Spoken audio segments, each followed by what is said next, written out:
Greetings. Welcome to the Captive Desk. Please join me in welcoming Seth to the Captive Desk. Welcome, Seth. Thank you. Seth has his own experience with young Earth creationism and Ken Ham, too. So I invited him onto the Captive Desk to share his story as a believer and now as a non believer, and including working for Ken Ham at AIG. For those that don't know, Ken Ham heads AIG Answers in Genesis. It is a young Earth creationist organization that has their version of a creation museum, and down the road, they also have the Ark Encounter Park. Besides their attractions, AIG is a leader in selling creationist materials and homeschooling creationist materials. They believe the universe is about 6,000 years old and that man lived with dinosaurs. Been looking forward to this, Seth. I'm glad to be here. Let me double check everything, make sure we're on. And it looks like everything's working. So how about that? Hopefully I got that fixed. I'm becoming techie. That luck that I wished you earlier really paid off. Yeah, it did. Good job. Thank you very much. Let me My pleasure. switch to here. Hey, hello Logan in the chat. Welcome everybody. All right, Seth. So starting at the beginning, why don't you tell us a little bit about yourself, about how you were raised? Were your parents religious? Did you go to church? Was it YEC? So I was raised in a pretty mainline evangelical family. I was the oldest of three kids, then we adopted three more. So it was a bit chaotic growing up. And the church that we went to, and every church that we went to whenever we moved, it was never really a doctrinal position to be young Earth creationist, but my parents were, especially my dad. And I remember going to some creationist conference when I was maybe like fourth or fifth grade, where we saw somebody speak, and I don't remember who it was, but I picked up some literature, and when I got old enough to really understand it, I just really poured into it and believed it wholeheartedly. It was some book by Dr. Morse, but I can't remember the title. Is that the flood? Is that the flood book? No, I don't think it was that one. It was a different book, but it was by the same author. Okay. But then when I went into fourth grade, my mom pulled me out of, me and all my siblings out of a public school to homeschool us. It wasn't strictly for religious reasons. It was more academic, and our school system just wasn't that great. But the curriculum that we used was all creationist based. So I got the whole super ultra conservative Pensacola curriculum through their Abeka publishing arm. And that really kind of established where my beliefs would head for the next 20 years or so.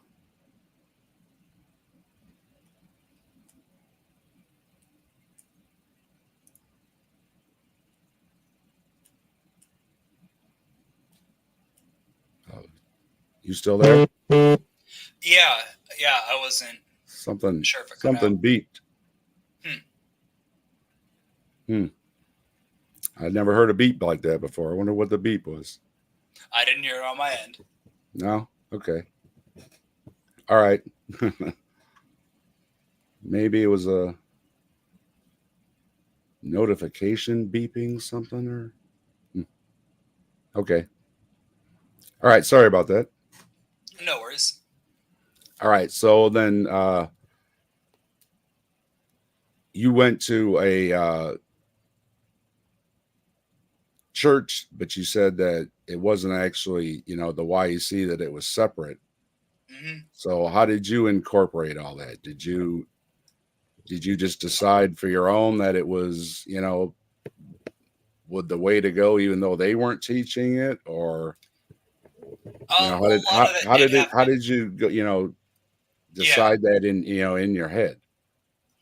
A lot of that was my parents' influence in our homeschool curriculum. I never heard any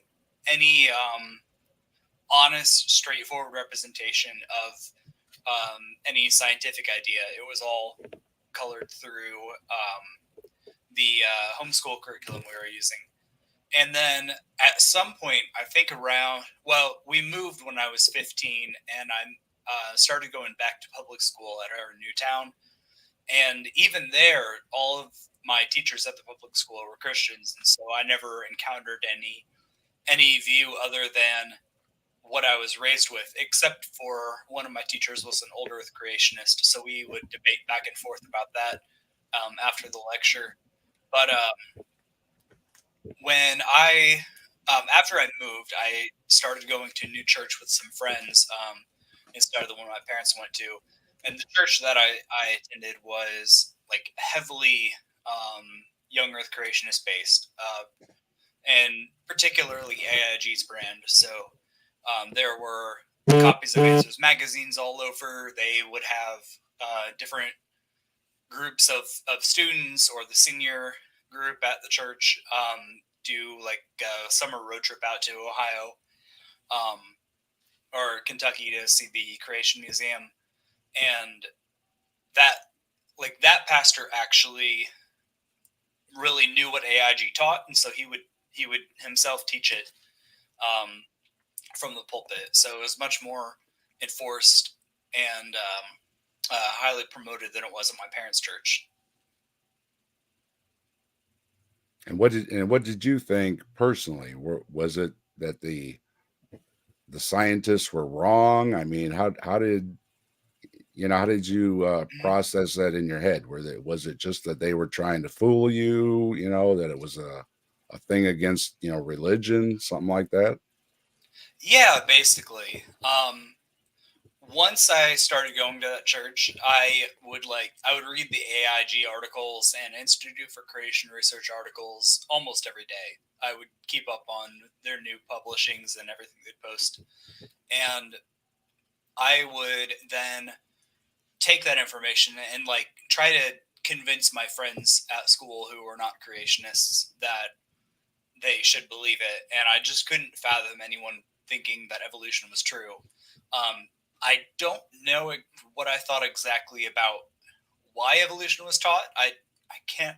I mean, I knew I thought that it was part of some religious conspiracy of the religion of atheism to convince people, to give them an alternate story than the one that was true in the Bible. But I can't remember exactly what my rationale was for thinking, for why they would do that, other than they were deceived and they couldn't help but deceive people, and I had the truth. And that's kind of a religious ideal there too, that maybe they're just all the deceived ones type thing. Yeah. And so AIG and ICR, they were a big influence in their materials and everything. Mm-hmm. Those were the main two, especially when I was in high school. I know there are other groups now, but I don't think a lot of them had gotten into prominence or maybe even existed at that time. And I had no clue who Kent Hovind was. I never came across his materials till college. Well, I guess Ken and Kent don't see eye to eye on everything. So I don't think I see eye to eye on anything except for Ken begrudgingly would agree to the same basic large scale doctrines, but I don't think he would want to ever associate. Fun fact though, my dad, actually both my parents went to high school at the same place Kent Hovind graduated from. They were 10 or 15 years behind him, so they never met him. But my aunt, or my mom's aunt, remembers him from town.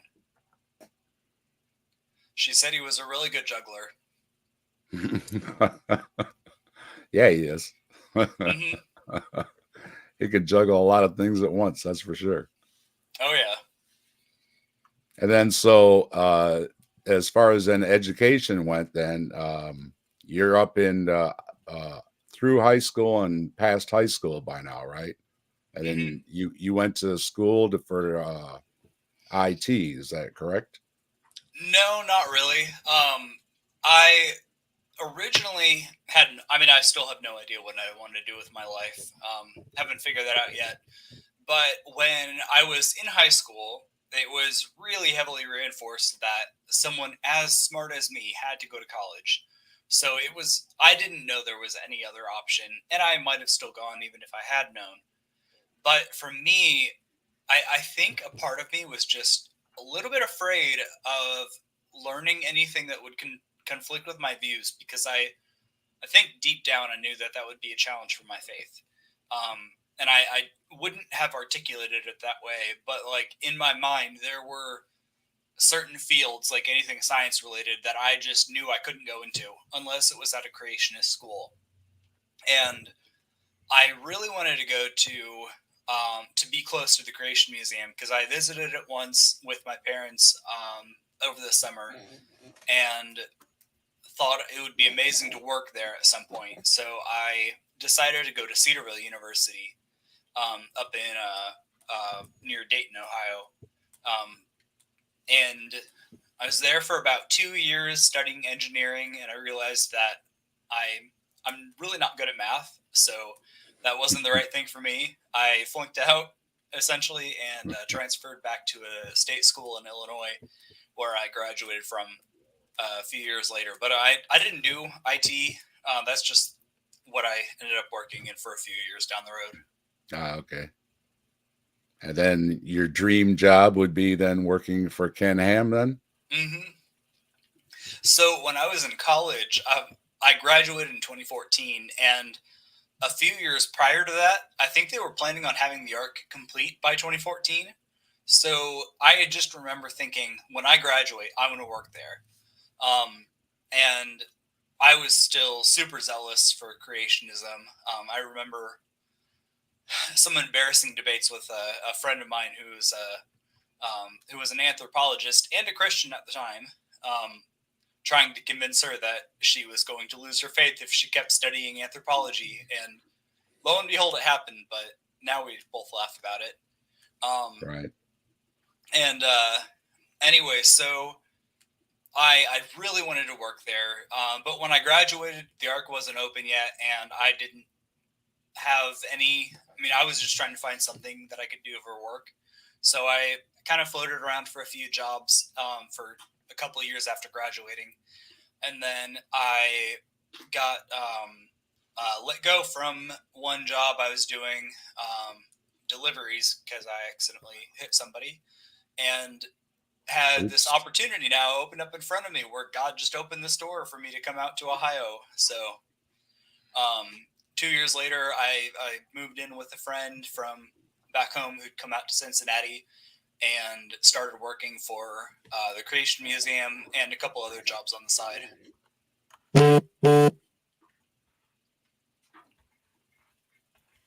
Yeah, I think I figured it out. Whenever I have the chat on, I'm getting a beep. Mm. So it must be for notifications or something. Oh, that I'm could gonna be. have to I'm gonna have to look for a button to turn off, I guess. All right. So then you got to work for Ken Ham. What Mhm. exactly did you do then for Ken Ham? I did 6 months of guest services at the Creation Museum, and that summer the ARC opened officially. So um, they started the point of sale department, which was kind of a branch of IT. Shortly after I started there, they basically wanted to take the ticketing system, the cafeteria system, and the shop system, gift shop, and combine it all into one or two different point of sale systems, and have them linked between the two facilities so they could communicate easier for combos and stuff like that. So they opened up the ARC with 3 people, I think, doing that job. Um, I know my boss slept at the ARC a number of nights. I know one of my other coworkers was so burnt out from adrenal fatigue, it took her like years to recover from that point. And by September of that year, after they'd done all this opening work, they decided, the higher ups decided it would be okay to hire a couple additional people to manage it. So I got hired in September 2019, doing the point of sale work, and was there through February of 2019. And so I and a lot of viewers got to know, what's Ken Ham like? Oh man. Well, I'll tell Without you. using any foul language or anything like that. What's Ken Yeah. Ham like? Well, I can't use that while I'm on recording, just in case my mom stumbles on the video. But so when I was trying to find a church in the area, there was one particular Baptist church that I checked out, and Ken happened to be speaking there that Sunday. And I went in there. I was so excited to hear him talk. And then after the service, I went up to introduce myself and say, "Hey, I'm working at the Creation Museum. I really love what you're doing. I just wanted to have a chance to meet you." And he's like, "Okay, cool," and shook my hand and then walked off. And was about the most unfriendly person I've ever met in that kind of encounter. And then through the several years that I worked there, I realized that that unfriendliness is just kind of how he is. If you are someone important enough for his time, he will be very friendly, very polite, just courteous, interested in everything. But if you are someone who works for him or just a young 20-something fan like I was, then he just really has no interest in talking to you. And a lot of people who work there just wanted to avoid him as much as possible, because you can't tell him no about anything. You can't say anything negative. You can't, like, if he overhears anything negative, then he gets angry. If you do something the wrong way that you're supposed to do differently according to him, then he gets upset. And like somebody, oh man, I remember somebody parked a golf cart out of the parking lots in his parking spot. I'm pretty sure that was Ken. And it was just like a temporary thing. They were unloading the cart down at the ticketing booth, and they got in trouble for it. So that kind of thing. And while you were there, did you meet any of Ken Ham's big celebrity friends that he brings in all the time? I don't remember if I met Red Comfort. I was there the day that Ozzy Osbourne was filming at the Ark, Oh, and were you? I walked I saw through them that. setting up a photo shoot and had no idea what was going on. I didn't get in trouble for that, but I was sternly told to leave the scene. Then, oh man, I'm trying to remember who else. I mean, I interacted with quite a few people, and there's a Christian comedian I got to meet. Can't remember his name, but he was really nice. Yeah, I mean, I met a lot of, met as in like just said hi to or whatever, a lot of really interesting people. There are some really just like, people are drawn to that kind of attraction. They want to go see what it's like. And so there were a lot of interesting people who came through, and I was able to talk to a few of them, but not to like build a relationship or anything. Yeah. So what's it like? How is the atmosphere working there? Are people, happy, friendly Christians? Is it that kind of loving atmosphere, or is it like working Um, at any other job is in comparison? the Creation Museum is a lot more like what you described. The very happy, like devout people who are super passionate to be there and serving the Lord, that kind of thing. The Mm-hmm. Ark encounter was a mixed bag. It depended on what department you were in and who the manager was, because there were several managers that I just couldn't stand because they were rude or bossy, or they were hired through nepotism and didn't really know how to do the job.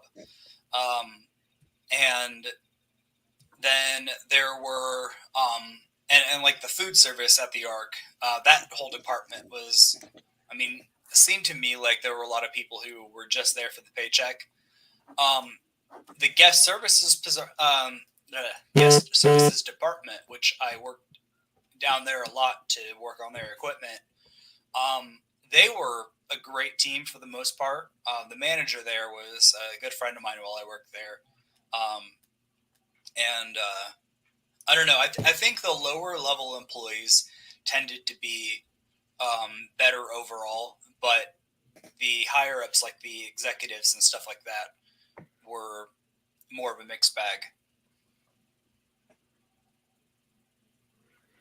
And what goes on behind the scenes?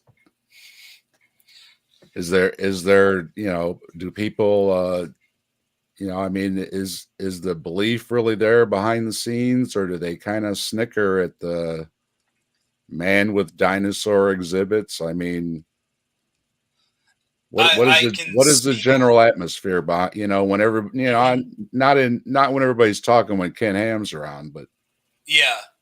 Well, I can speak more for the Ark than the Creation Museum, but at the Ark encounter, I knew people who did not believe in creationism. Some of them were not, probably not Christians. Other of them were Christians and wanted to be there for the evangelism, but they didn't really believe in the young Earth part, or at least they didn't care. I knew someone who was LGBT and pretty open about it, who managed not to get fired for a few years. That's pretty amazing. Yeah, he worked in my department, and my boss is a lot more gracious and understanding than most of the staff were. He's the only friend now that I still have from that place, or the only one that I keep in contact with that often. But anyway, so I mean, I heard a lot of stories of different things that happened there. There were stories of people who would like occasionally come to work intoxicated or something to that effect. And I know one of them was actually a relative of someone in the executive board at AIG, and so she got a special pass. I knew a guy who like lived with his girlfriend and was pretty open about it, like didn't see anything wrong with it. And there were just a lot of things morally that they preach about and they require you to consent to on paper, but they didn't really seem to care to police a lot of it.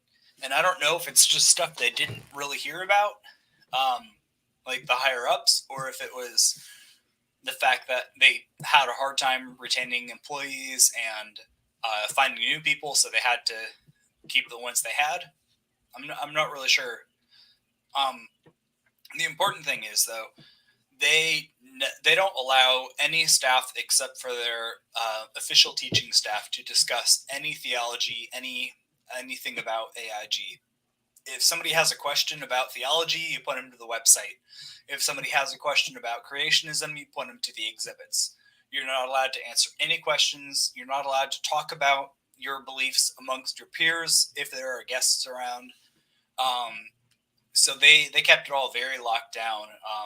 No opinions could be shared except for the ones that were approved. Well, if anybody doesn't know, Ken Ham loves to have signs on the walls explaining everything. So if you need to know, you can go there and read all of his signs, and they'll tell you everything you need to know.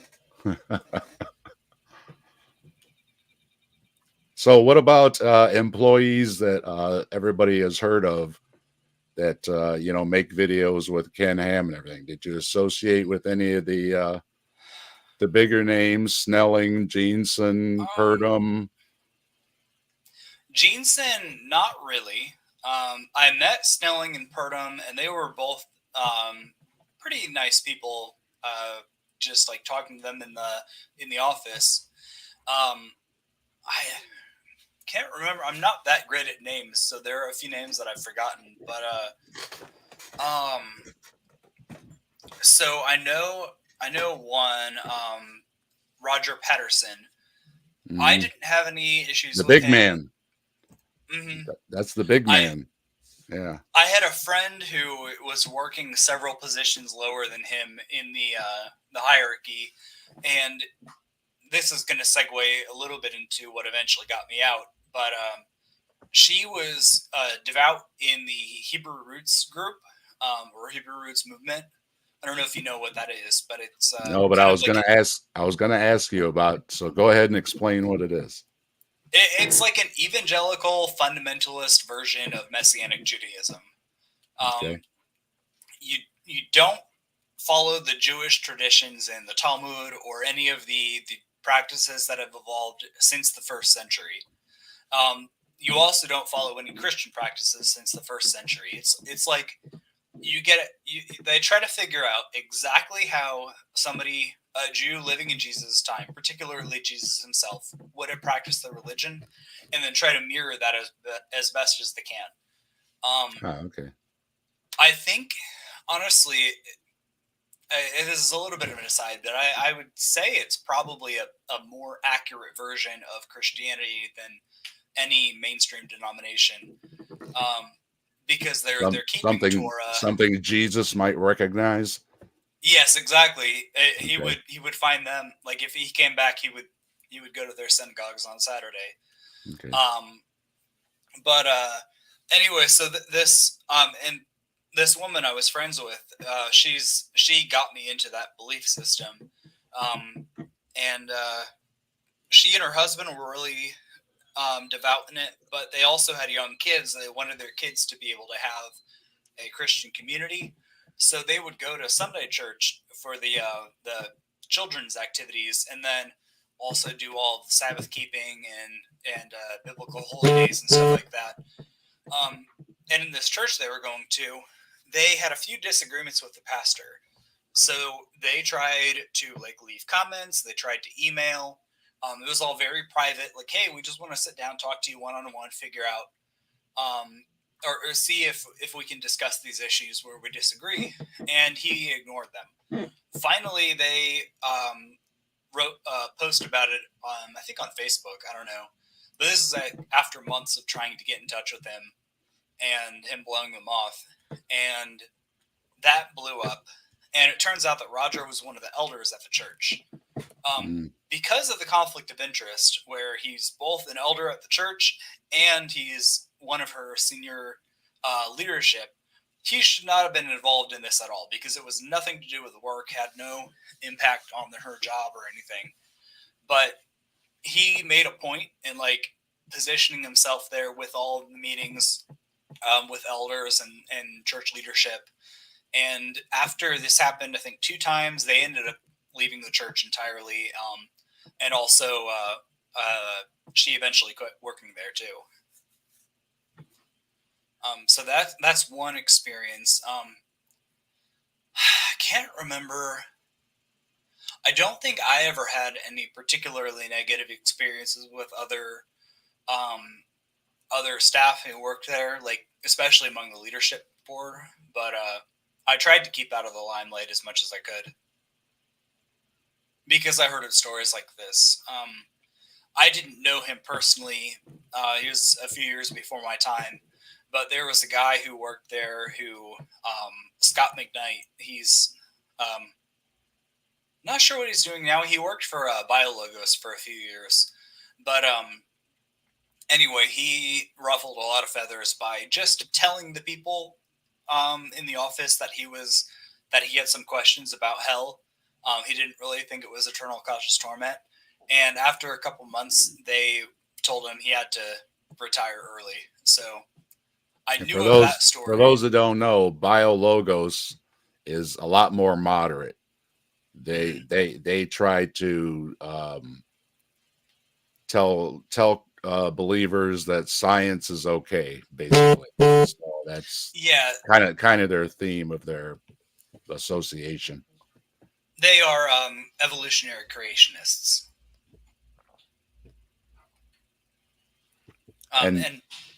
No, go ahead. No, you go ahead. I still want to know what's beeping. I don't hear it. As long as you're not. Is anybody in the chat? A couple minutes ago, because my roommate got home, but other than that, I don't hear it. Okay, well, maybe it's just something for me. So as long as it's just me hearing it, I don't care. Could be in your head. The Ooh, aliens zapping you or something. Ken Ham, he's after me. Yes, exactly. So I kind of forgot what we were talking about.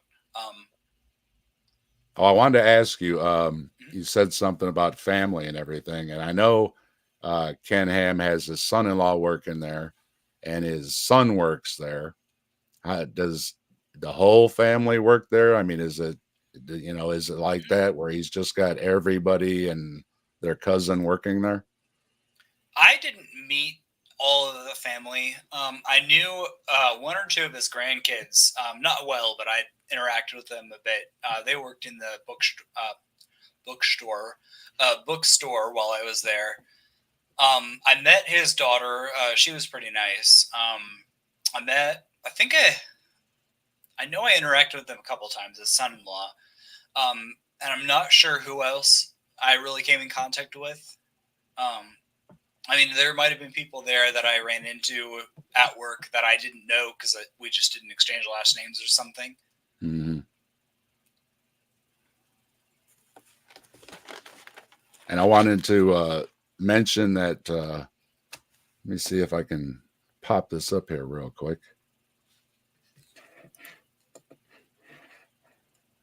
Mm-hmm.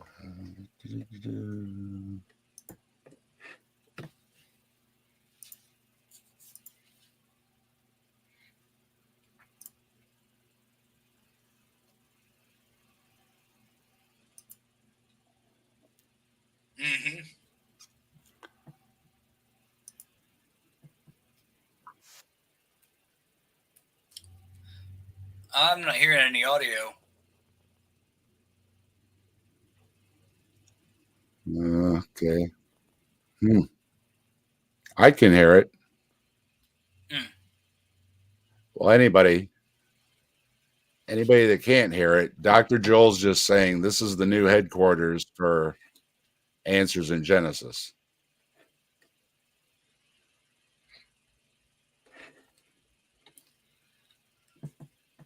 Comment says no audio. No audio. Yeah, sorry. It's one of these shorties. So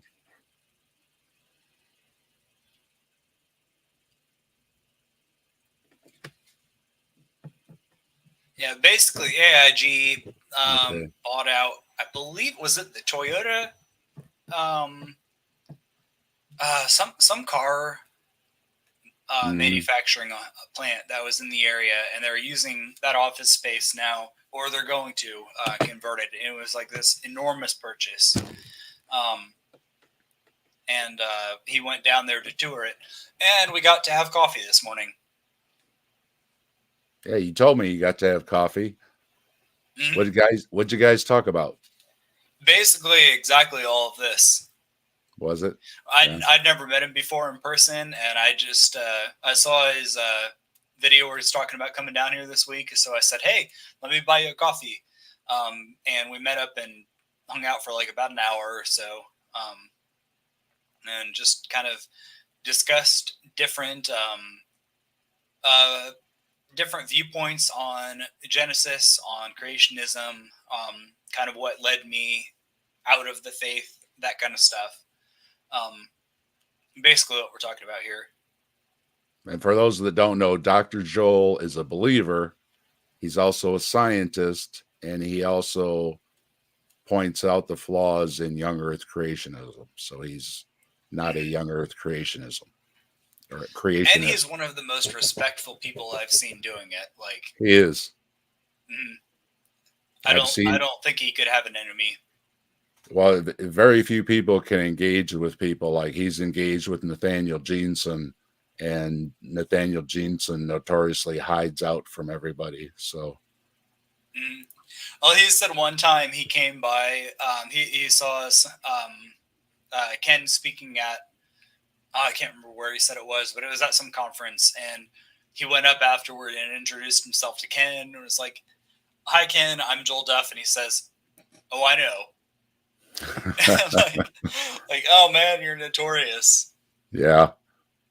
I asked Dan Phelps about the video earlier too, and yeah, he said he doesn't have a lot of. It's hard to get any information on the whole buying the building situation, but anybody Yeah. that doesn't know, Dan is the man, and he will find out. He's a thorn in Ken Ham's side too. Ken Ham knows who Dan Phelps is, and Dan Phelps also releases the ARC attendance numbers for us every month. So we appreciate Dan and all he does. Yeah, I've never met Dan personally.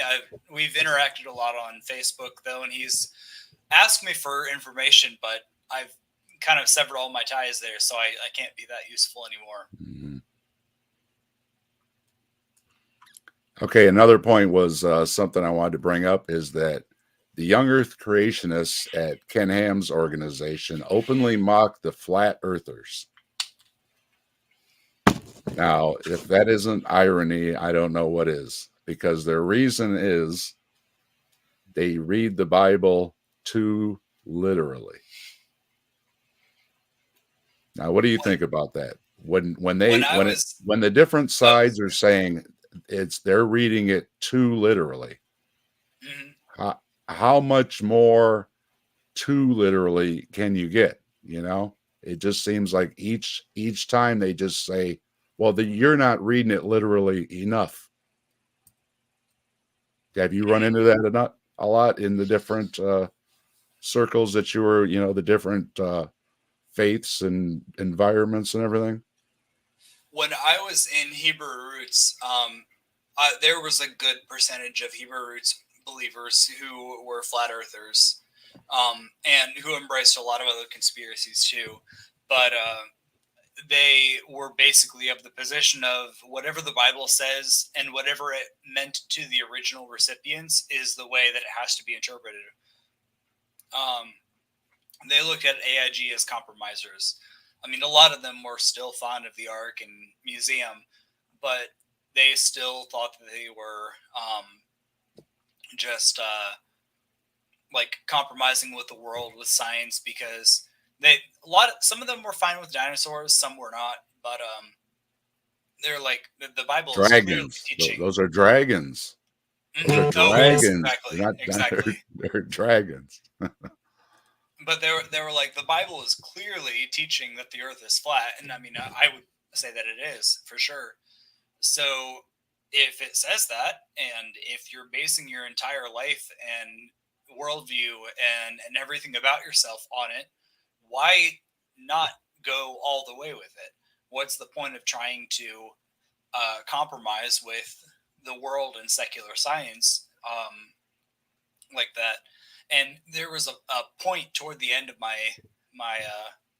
faith life where I kind of reached that fork in the road of, am I going to commit all the way and accept the Earth is flat, or like how do I handle that? Because I was at that point where I needed to make a decision, and the cognitive dissonance just kind of caused my brain to snap a little bit, and that was the end for me. That was your breaking point.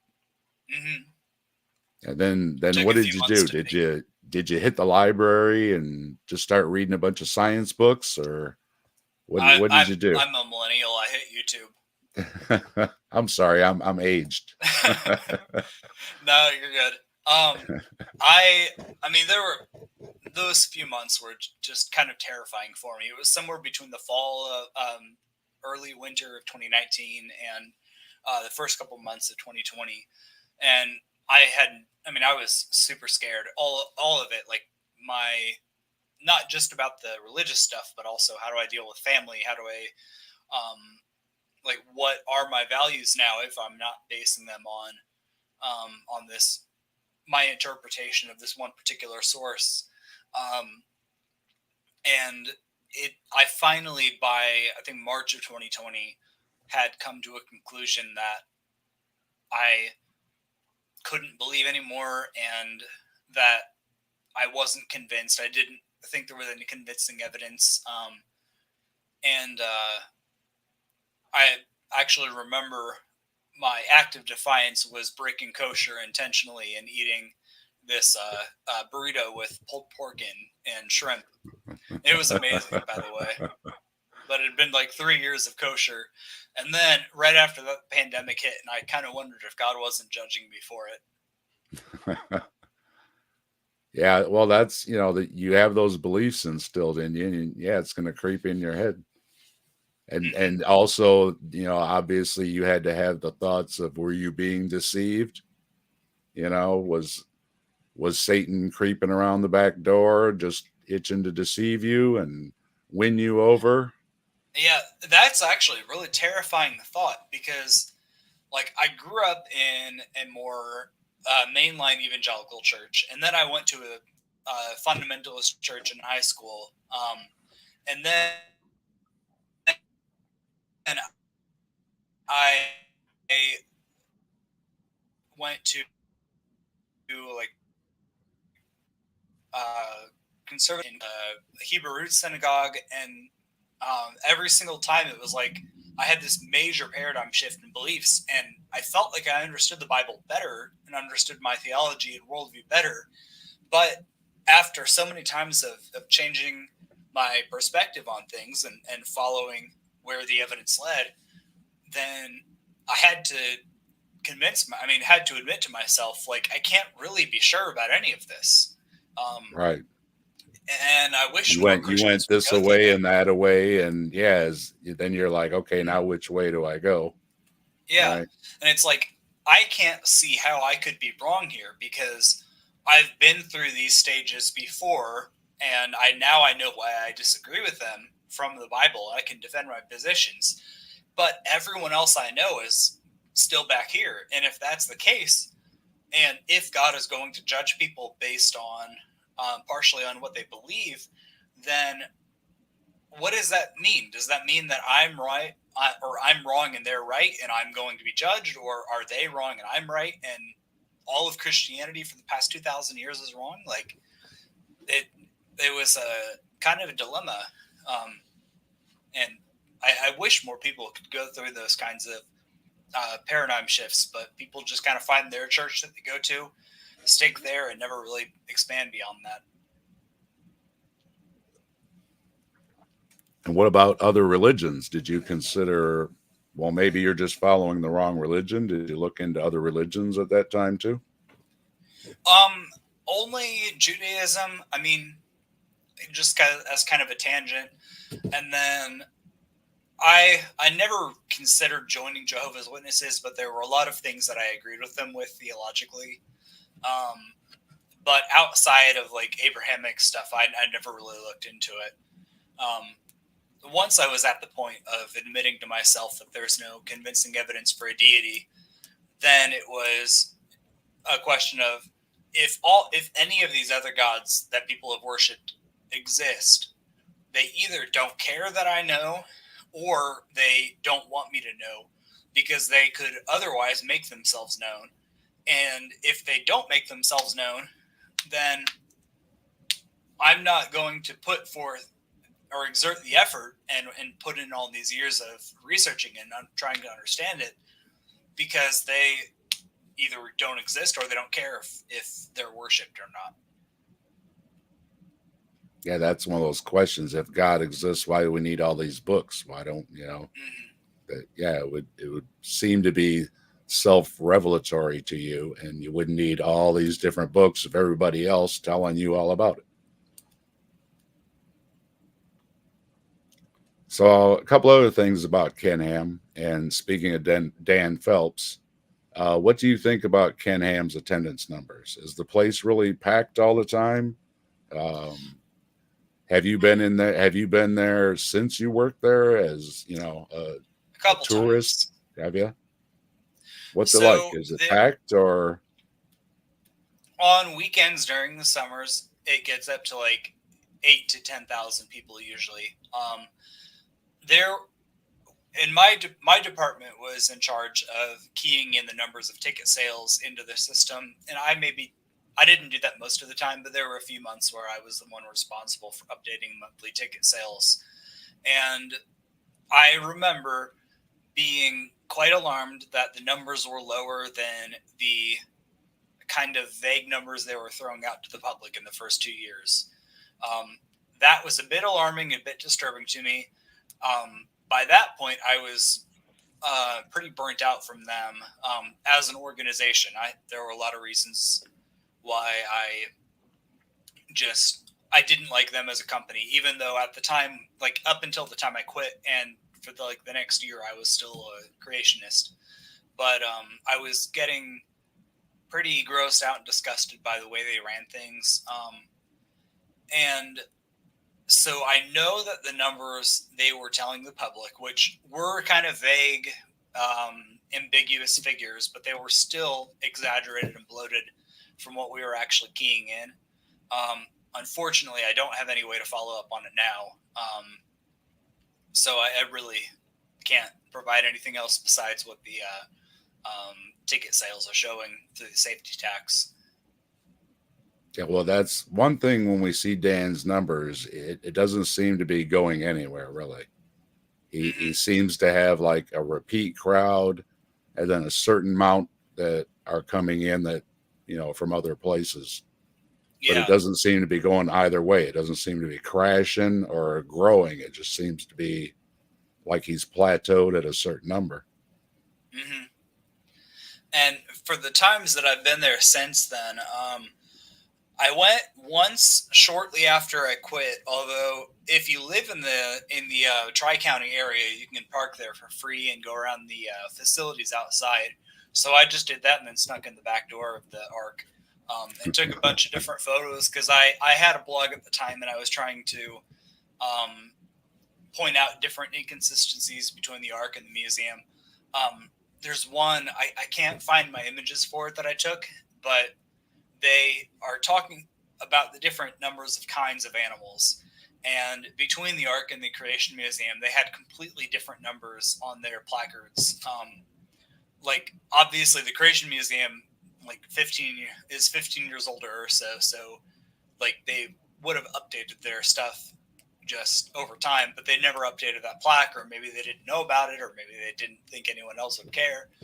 But the Probably way it worked not. out, they mentioned something to the effect of like 200 different kinds of animals that were, I think, clean animals that were created. Oh man, I can't remember how that works out.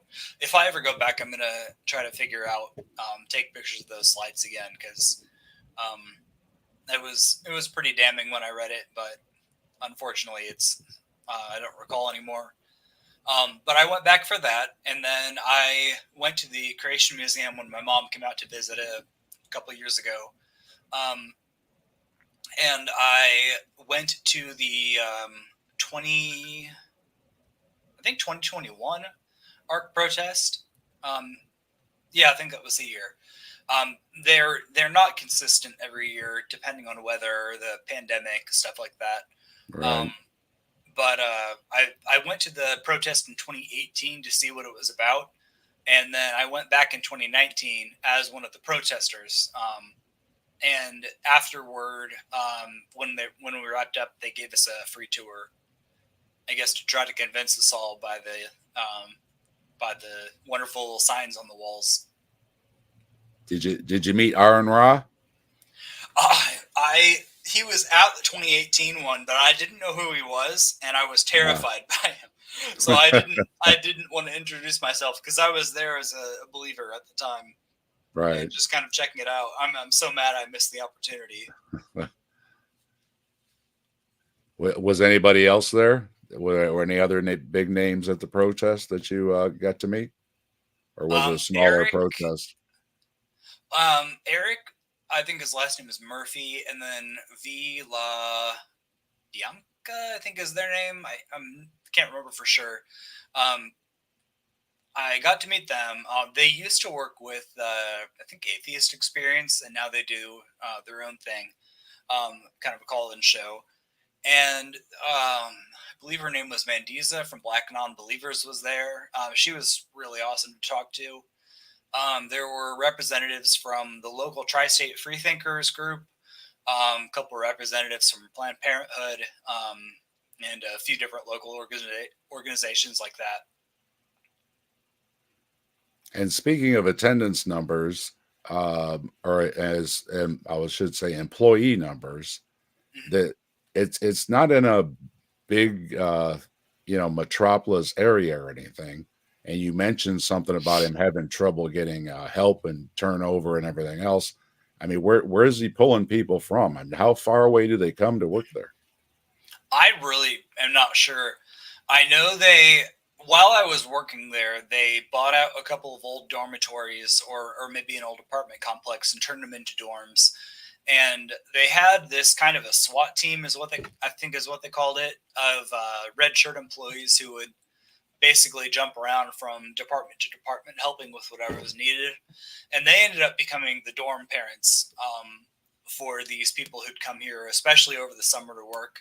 Seasonal employees just work 9 out of 12 months, or maybe 10 out of 12. And then I'm not sure if they finished it, but they were at least planning to build campus housing on the art grounds. So I don't know where they got everybody at the time to come and work there, but I do know that they are trying to make it as easy as possible to bring in people from all over the country or even all over the world. And they want to control it as much as possible, because if you're living in their housing, you might get a discounted rate from what you'd be paying rent anywhere else. But like, you got to live by their rules, have their moralities or their morality and everything. So it's very high control. It's a little worrisome too. Mm-hmm. So I got to ask, every time, with all the stuff he has and everything, and for the money and everything coming around and stuff, Ken Ham has some contacts with some really deep pockets, doesn't he? Because every time he needs some money for something, he'll have he'll have a fundraiser, and everybody's sending their $10 their $100 or whatever. But those big numbers on that big thermometer that they have, showing all the monies, that's not coming from those pockets. Those are small pockets. And Yeah, it's just he has some really, really good friends, so to speak, doesn't he? I don't know anything about that personally, but it would not surprise me at all. I mean, it's probably guaranteed that that's true. I that was not something I was ever privy to. Um, I know I heard one story from a coworker at the Creation Museum, that there was a very wealthy donor who came through, and they were trying to like do all the wine and dine kind of stuff to butter him up and have him join the I don't know what they call it, but anyway, and he got there and saw that they had VIP parking at the front of the parking lot for wealthy people like him, and he turned around and left. So that's at least one rich person with integrity, Hey, because the staff were good for like them. walking quite a ways away to get up to the office. But I'm sure there are a lot of people who have a lot of money to throw around. Um, and I can't remember who it was that was talking about it, but might have been Joel Duff was recently talking about a theory about how AIG functions. And the idea is like they have to continually do these new building projects, because that is a really easy way for people with a ton of money to get tax write-off if they donate to an organization that, I mean, shares their values, of course, but they're donating all this money to an organization that's constantly generating this new revenue for tax, for like building projects and stuff. And then the people donating the money are able to write it off and get tax refunds or something. Aha. I see, said the blind man. Mm-hmm. I can't say that that's what's happening, but it made the most sense to me, and wouldn't surprise me at all, because they are Well, constantly doing new building, especially at the Ark. if it's one thing Ken Ham does, he's always announcing something new. He just built his first century Israel model, which he raised money for. Then he said, well, you know what? We don't have anywhere to put it. So then it become now we need to build a building to put the model in. So then, like you just said, it starts all over again. They hire contractors all over again, building and then it rolls right around. Well, It makes sense. My office at the Ark was on the top deck, which I know the Bible says it only has 3 decks, but the real model has 4, and the 4th was used for storage and office space. But while we were up there, there was they had displays and like they had different presentation areas with seating and everything for all the wealthy people who'd come through, and they had placards with all their different building ideas that they were going to do. And I don't know how much of it they've actually done.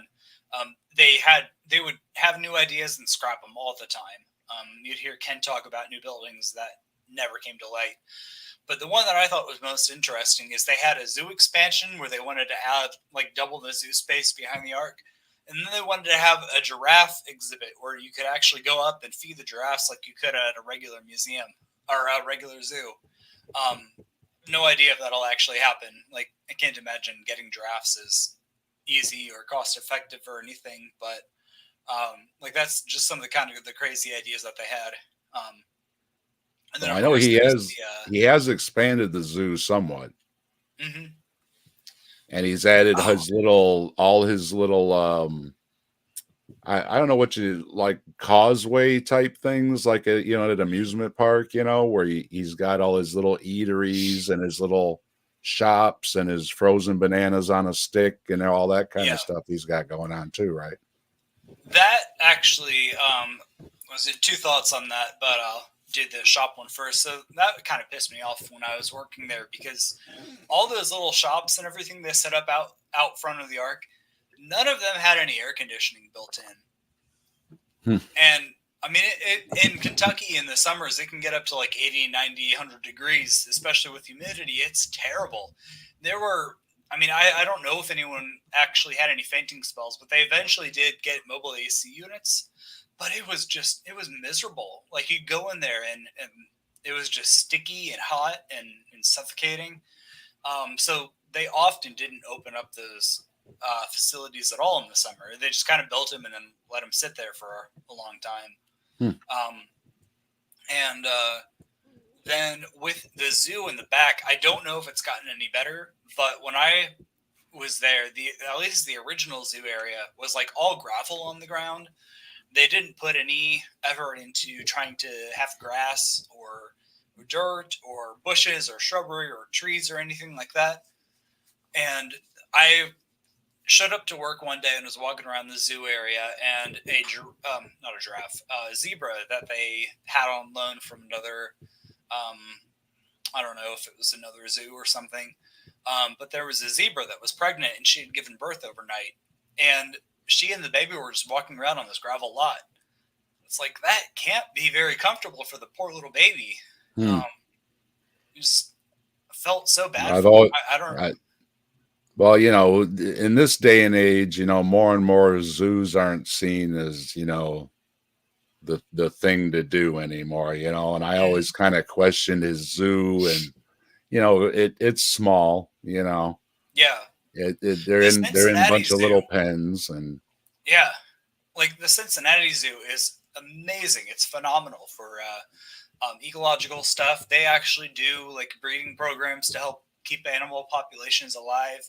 I've got a lot of concerns about zoos in general, but that one is one of the best ones that I've ever been to, as far as the kind of work they do to help animals and not just show them off for profit.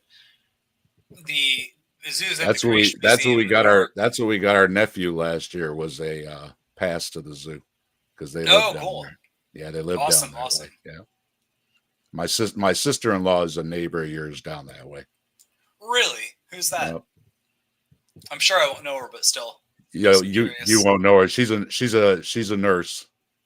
Okay. and she moved down there. She was a rotational nurse, and then she found a Hmm. spot she liked just over the border down that way. So yeah. Okay. But yeah, the zoo is really awesome. The aquarium in the area is really good. Um, so those are ways that you can actually like keep animals and be make their lives better. You can do as much as you can to enrich them and help to contribute to species diversity and health as they're getting killed out in the wild. Now, the way Um, I understood it, Ken Ham originally wanted to have animals on his ark, yes, I don't. but the animal people said, "No, you're not going to put those poor animals inside that ark in little cages all day long," and that Mhm. kind of fell apart, didn't it? I was not part of the planning or worked there while they were considering that idea. But at one point, they did open a petting zoo up on the second deck where they would take llamas or goats or occasionally some of the reptiles that they had, like turtles or porcupines, different things like that, up. And they would take them up through the service elevator and bring them out into the petting zoo area. And you could come up and see the zookeepers talking about it. And if it was a safe animal, you could come up and pet it. I can't remember how long they did that, and maybe they still do off and on during weekends or something. But like after a few hours, the animals would be so stressed from the environment and the noise and everything that they would Mhm. have to leave. And Yeah.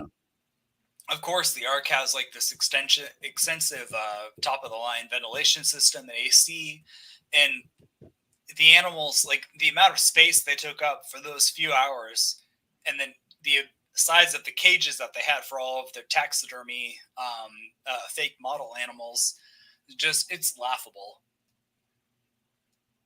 If anybody doesn't know, that hasn't seen or hasn't gone there, there's several videos on YouTube of people that have taken tours through the Creation Museum, through the Ark, Gutsit Gibbon, um, Seth Andrews. A lot of people have gone.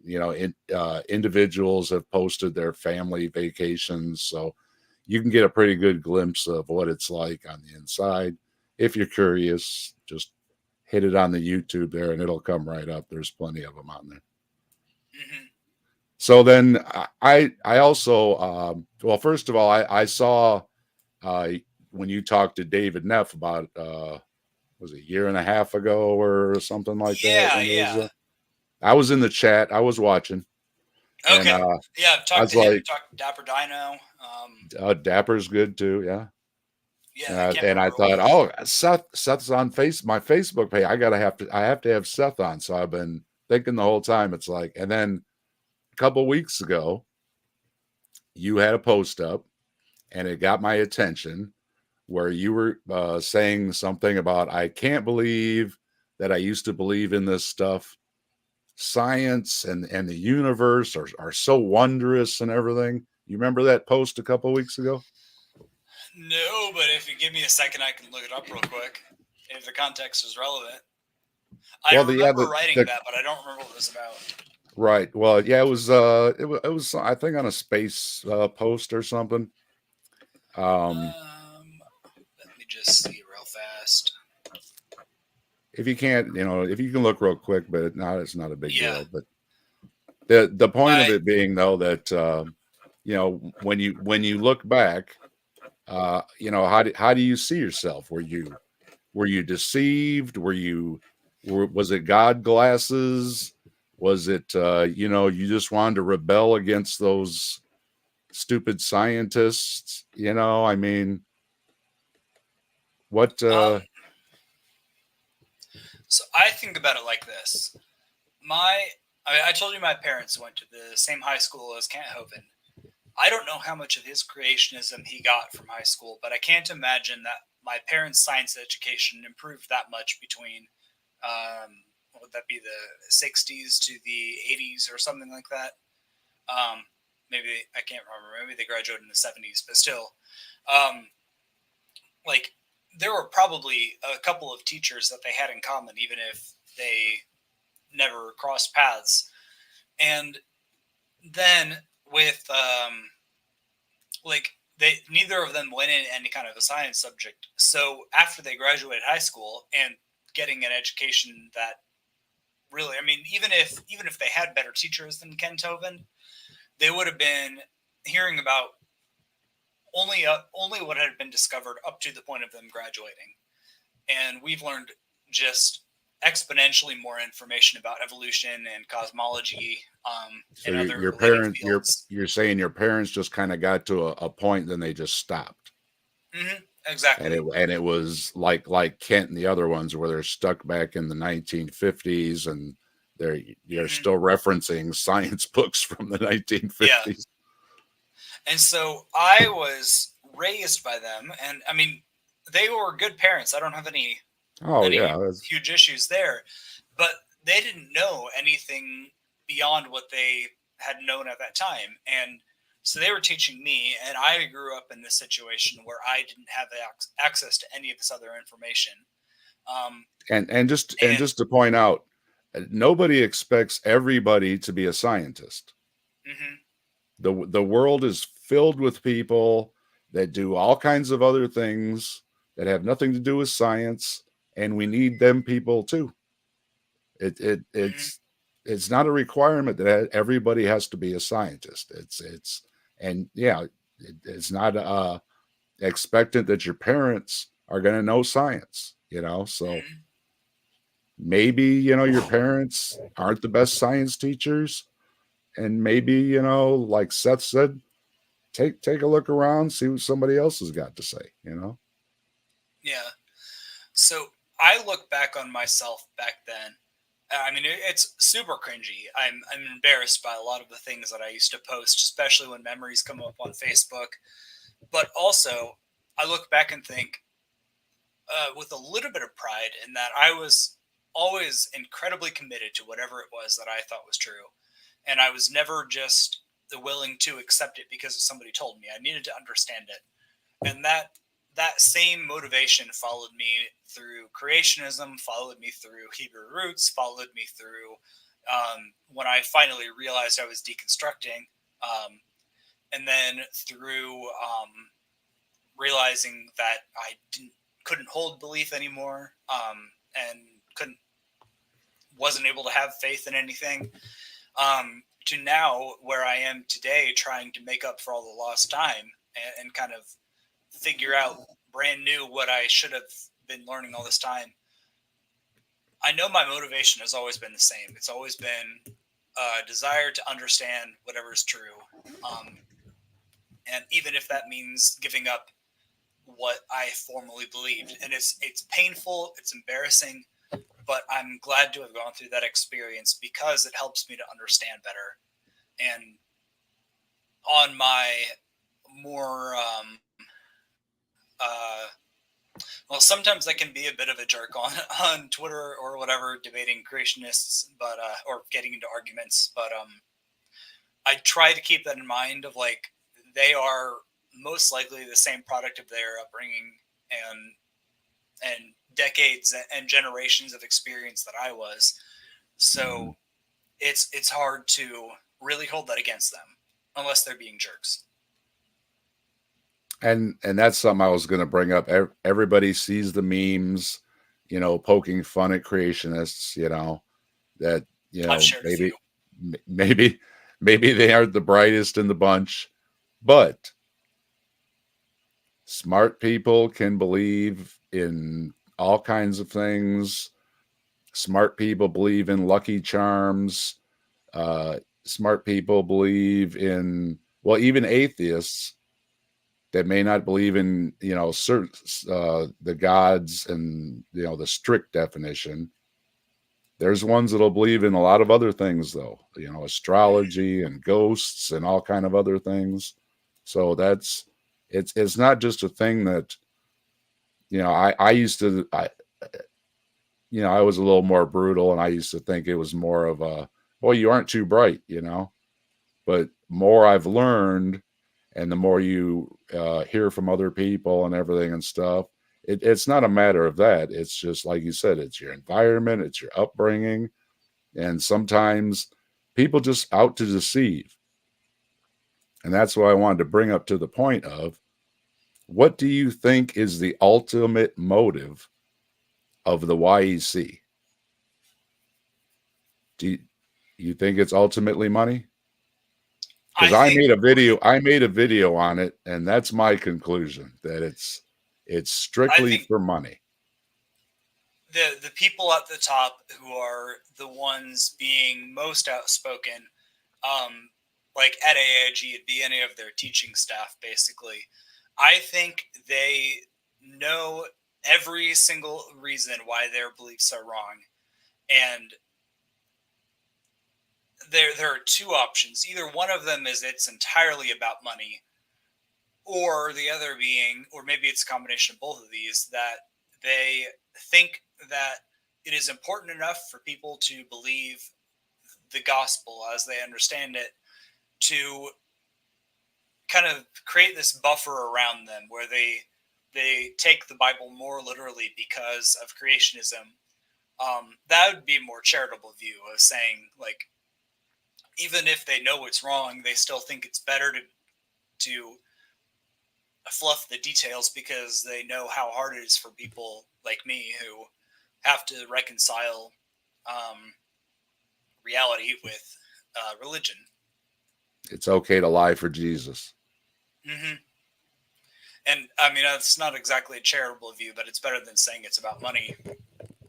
Well, that's the other thing, that if any of them genuinely do believe, then the only thing it can otherwise be is that they genuinely think that it will put more people into the pews, it'll make more converts, and that the ends justifies the means. So, And I think, if go ahead.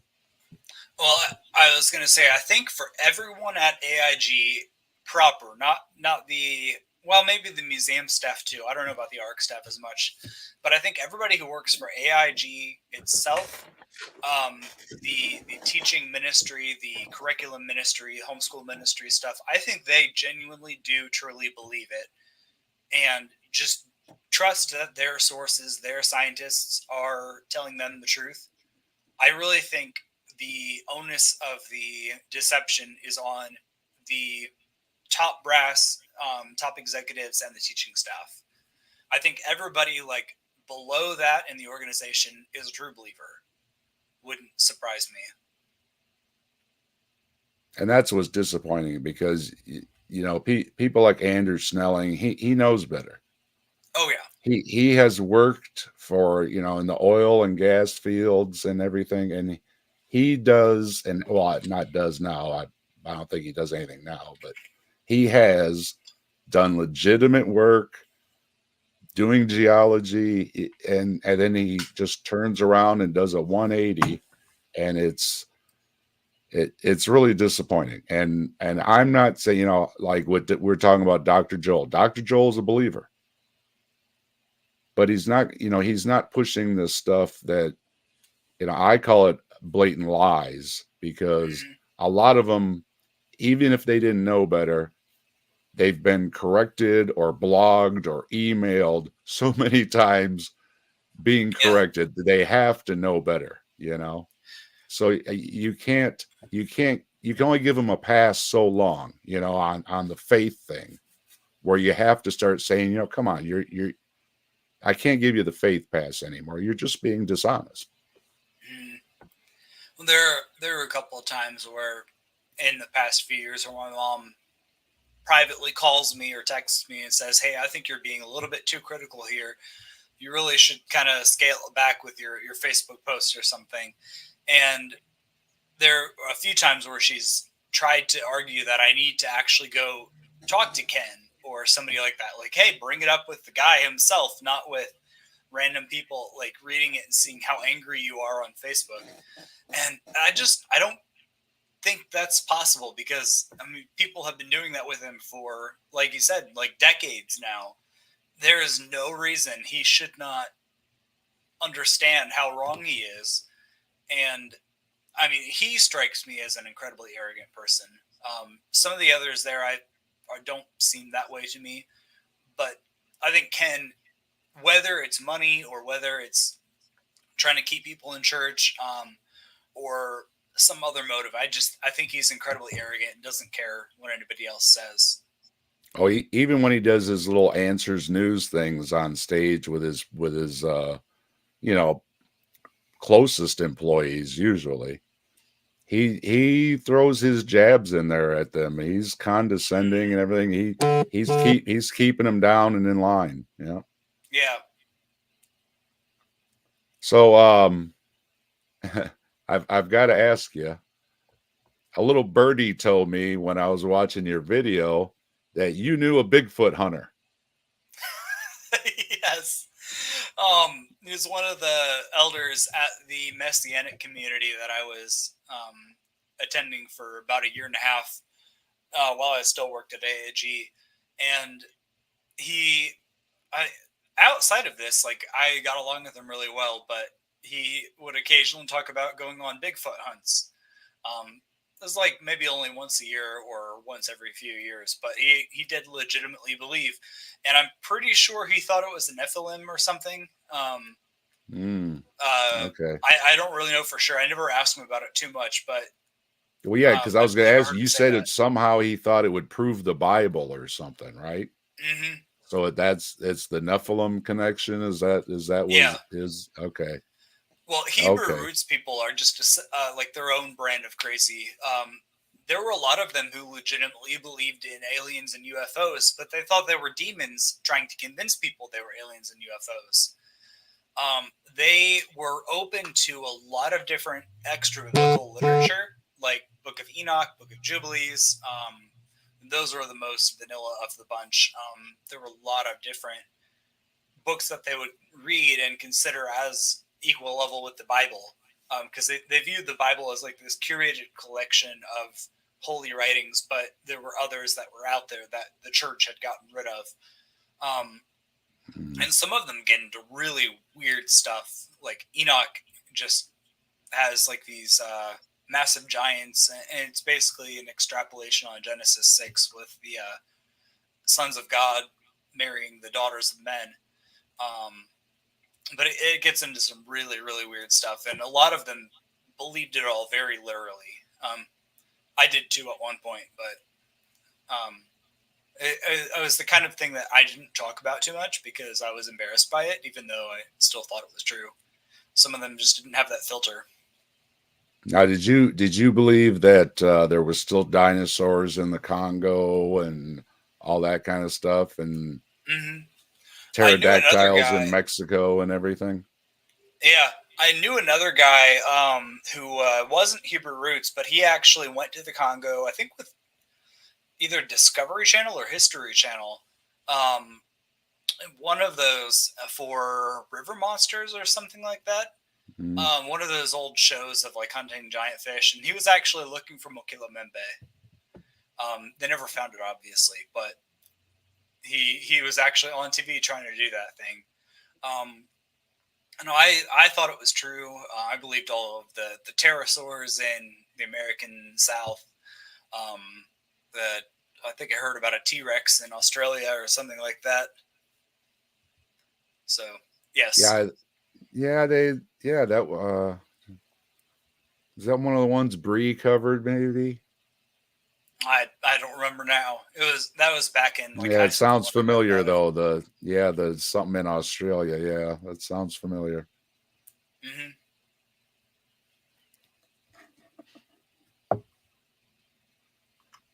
So let's see then.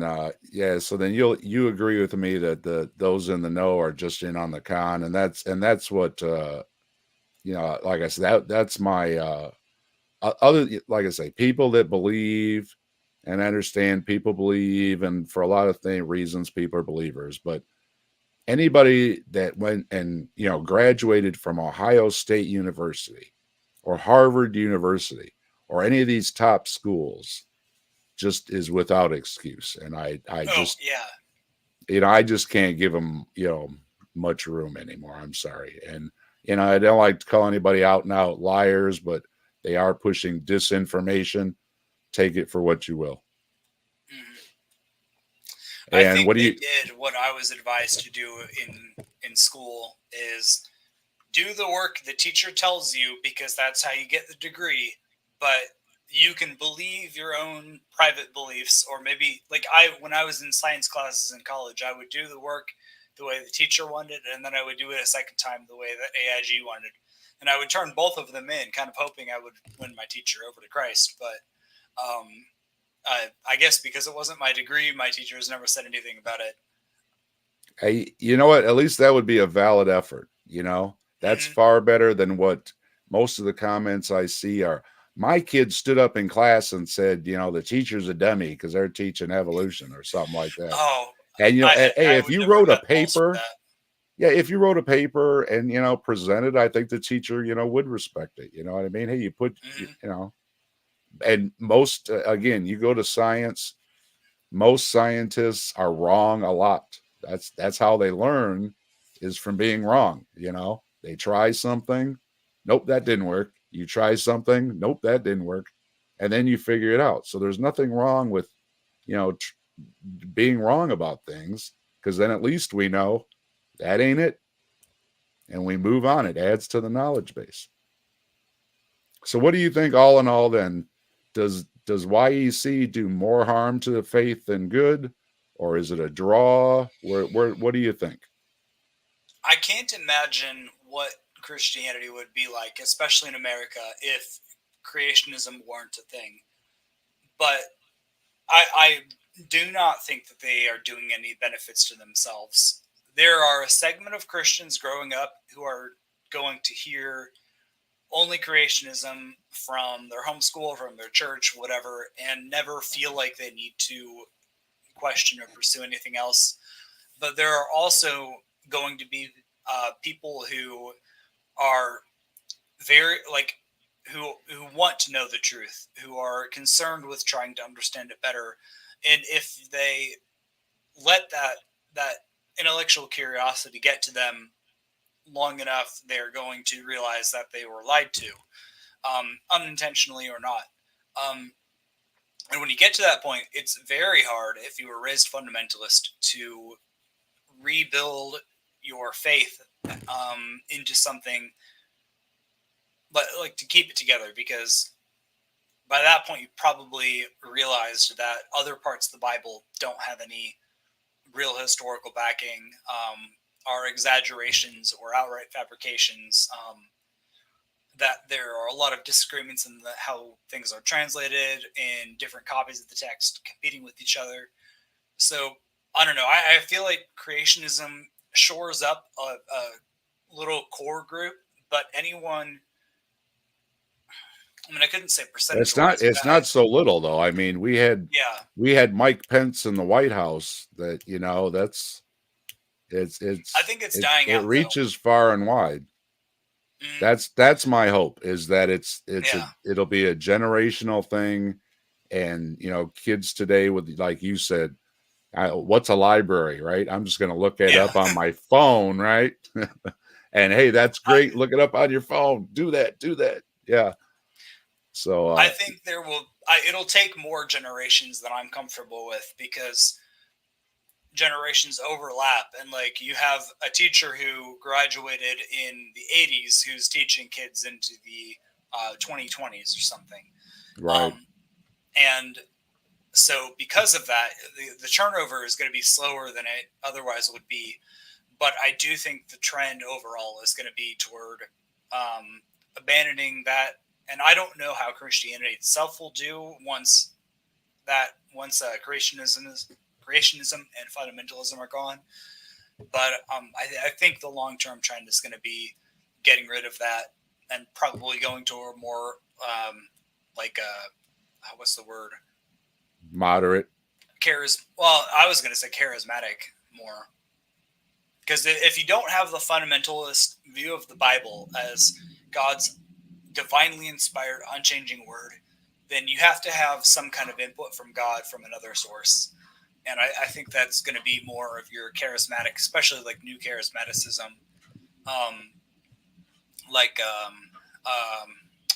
what are they, Hillsong and Bethel, groups like that, where they don't care about theology; they just care about the experience. and I wanted to also make a point of this video that as Seth and I are talking about stuff, I've always liked science.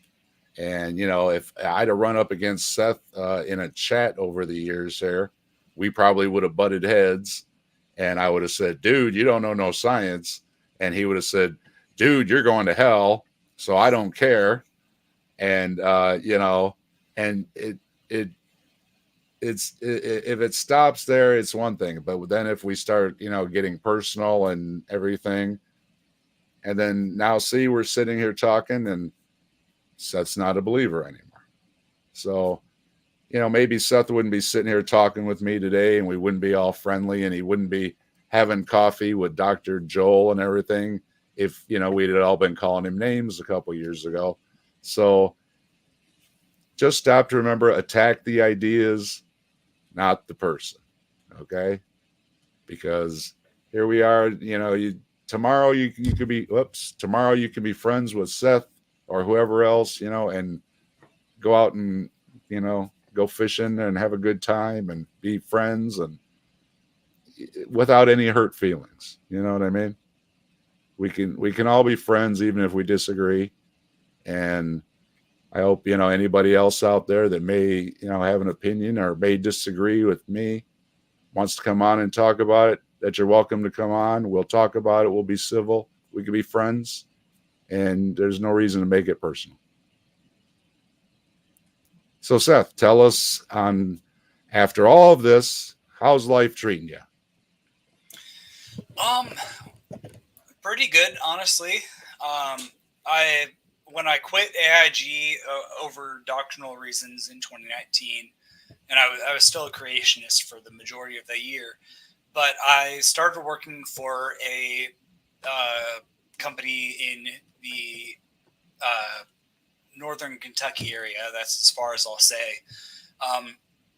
But they've treated me really well. Like the culture, workplace culture between the two companies is just night and day difference. It was so much better working there, and it has been for the most part for the last 3 years or so. Or no, I guess it'd be 4 years.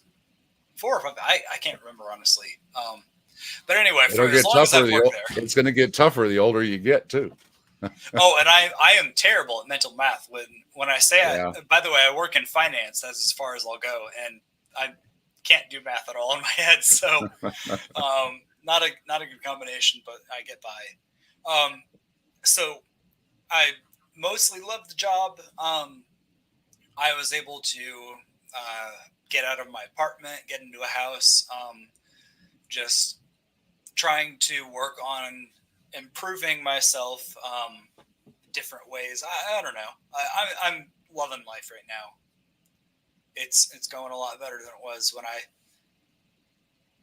the biggest change is the lack of pressure of trying to fit every new thing you learn into your worldview and trying to understand how it fits into God's plan, because everything has to be a part of his plan. And even if that gives you a bit of security of like, why did my loved one just die? Well, God must have had a plan for it.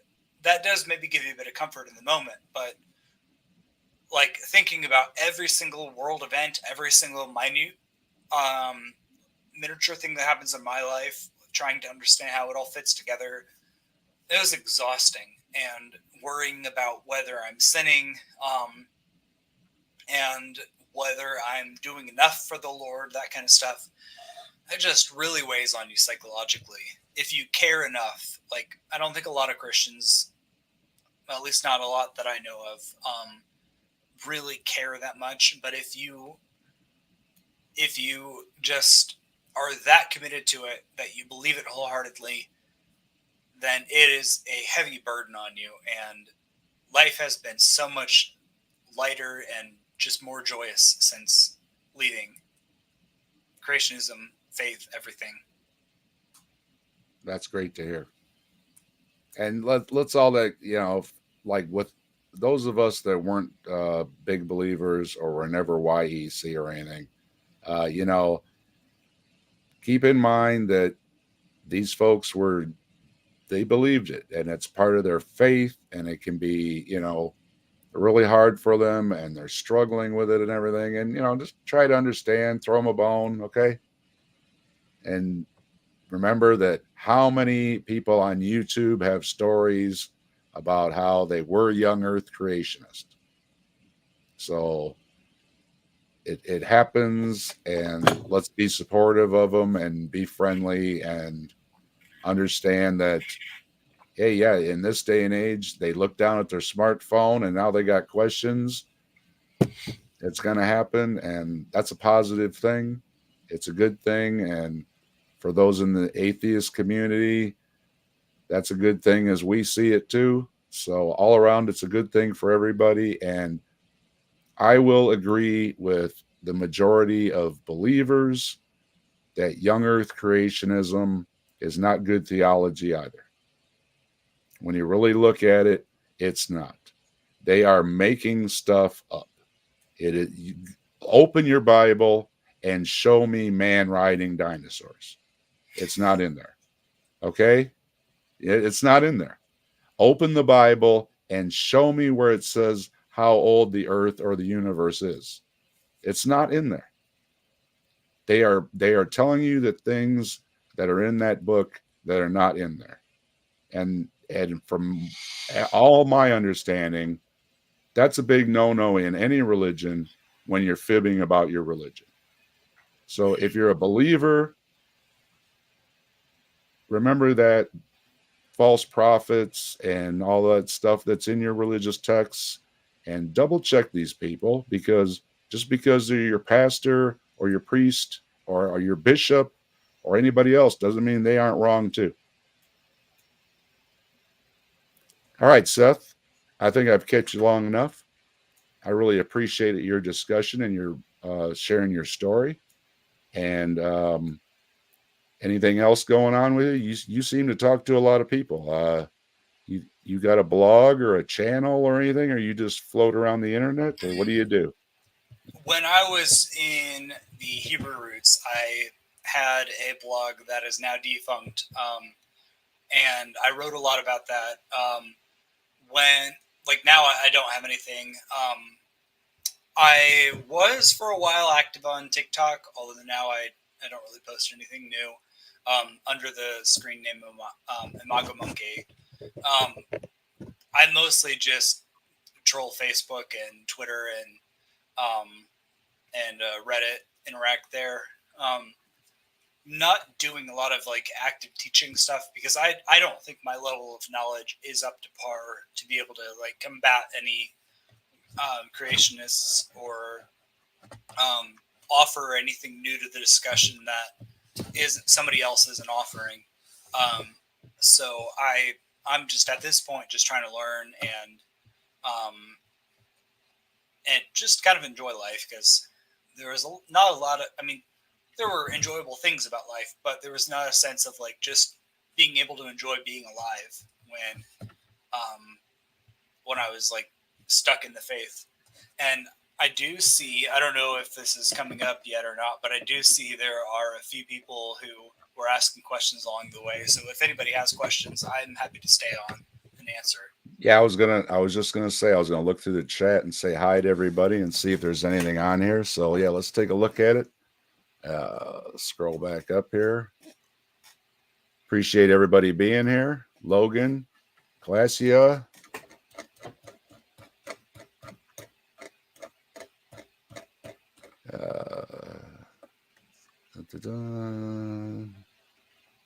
Letting it sounds all right. Enjoying the stream. Thanks, Logan. AR, good to see you.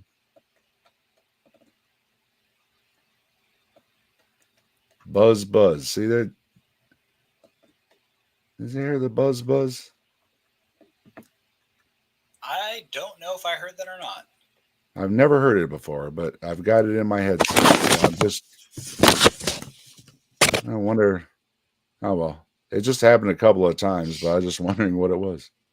Yeah, see, it's occasionally I hear a phone vibrate real quick. Well, mine just vibrated now, but I don't think you would have heard that. I'm holding it. Give me just a second here, though. Maybe that's what it was. That's what AR said.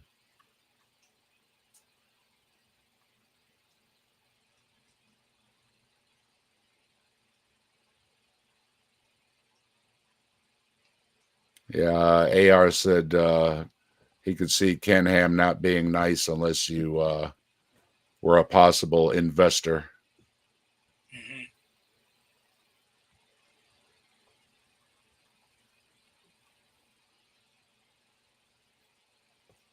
And Big Bad Mama. Hello, Big Bad Mama. Good to see you.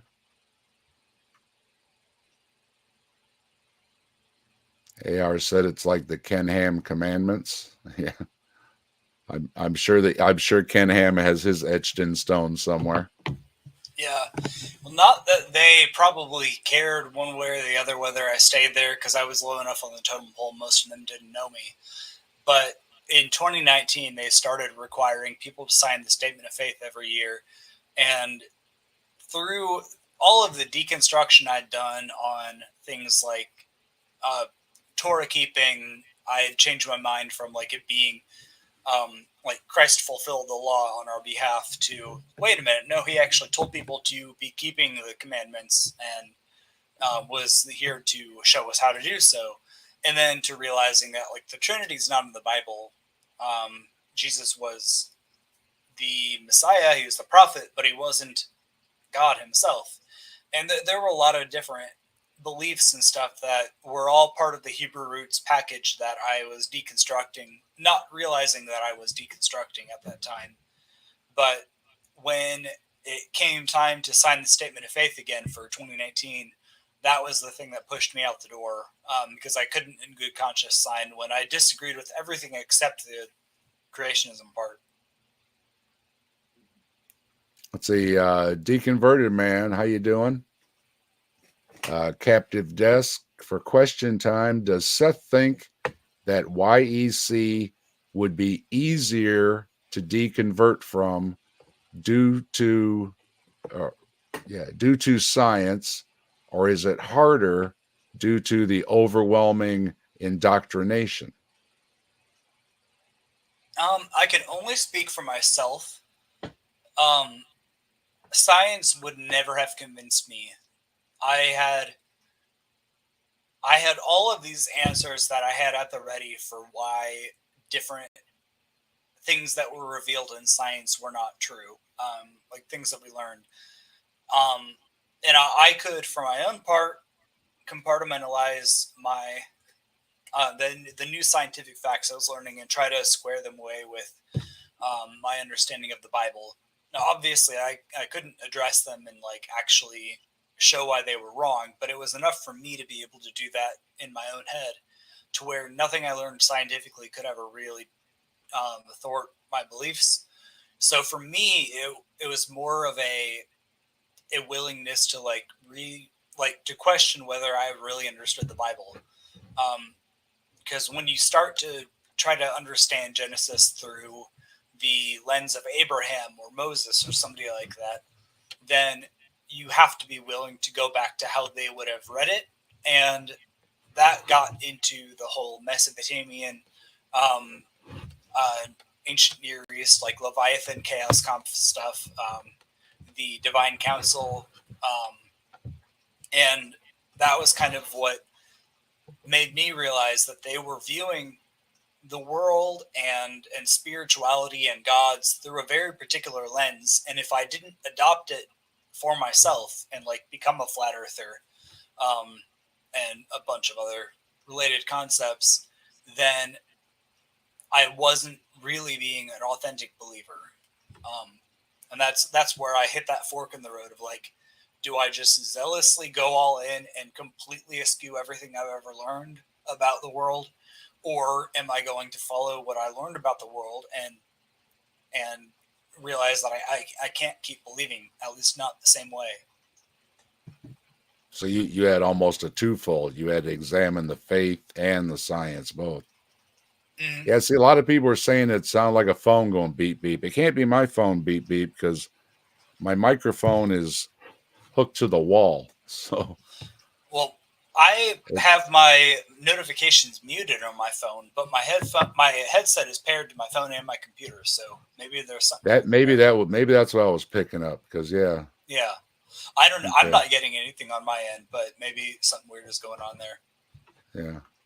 And yeah, I'm sorry there wasn't audio on that little clip I played of Dr. Joel, but he was just saying he was outside of the building, and I just wanted to play it because I had sent it to Seth earlier, and I said, "Hey, did you see Dr. Joel was down there?" And he said, "I had coffee with him." And I was like, "Oh, okay, I guess you knew then." So I just wanted to play it for everybody. And yeah, AIG is expanding. I guess they're going to make it their headquarters, and they're going to put their school there too, I guess, because they have their 12 Stones Academy. That is I think they've rebranded it now. I can't remember the new name. I don't know. He's got me blocked everywhere. It's hard. I got to snoop around to get any Ken Ham information anymore. I'm on his persona non grata list. So they blocked me on Facebook within a few months of quitting. Or well, maybe the next year after I quit, when I was finally starting to come to my senses. And on Twitter, I think Ken Ham blocked me. I don't think AIG has, but yeah, they all blocked me, and Nathaniel Jeanson called me a liar and all kind of things, and said, and I'm blocking you, and not realizing I can't read it when you post it and then block me. But somebody else sent me a screenshot of it, and I'm like, oh yeah, okay, Boy Genius there doesn't understand.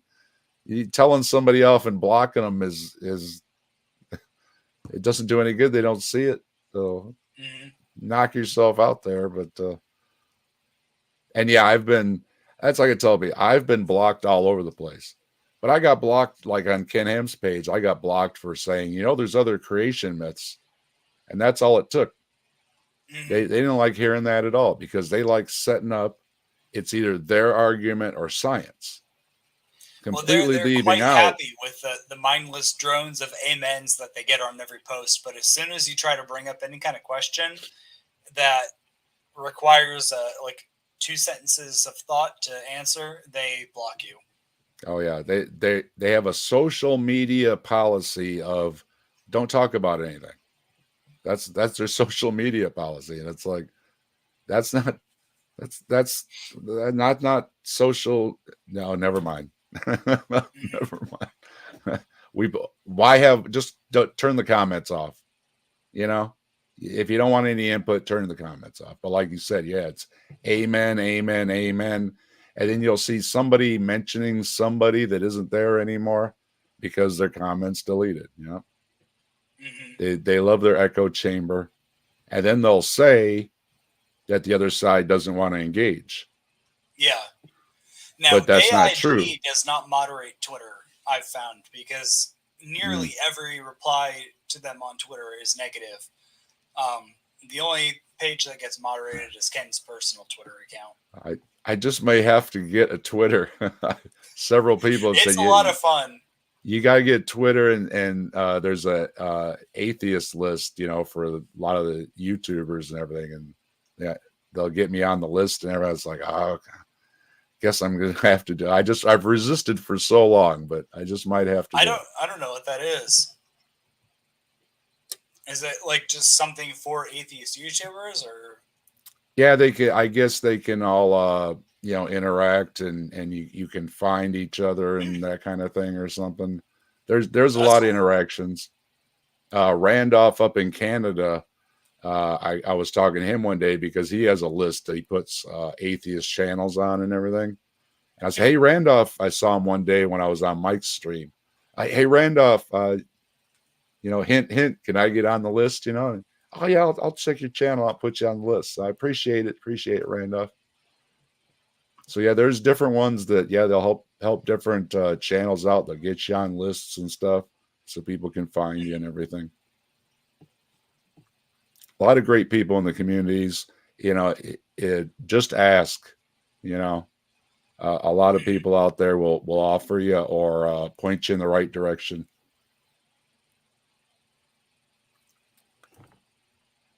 Yeah, let's see. Gurr. Good to see you, Gur.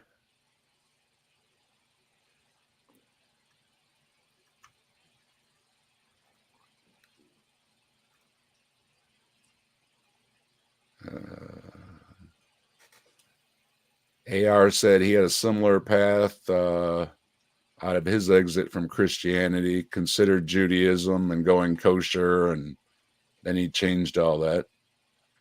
That's awesome. For the ark, why don't they put in more stuffed animals? I mean, they should have big stuffed animals everywhere. They do have a lot of empty cages, but they have sound effects, right? Yeah, the big animal cages are all filled. Okay. At least now.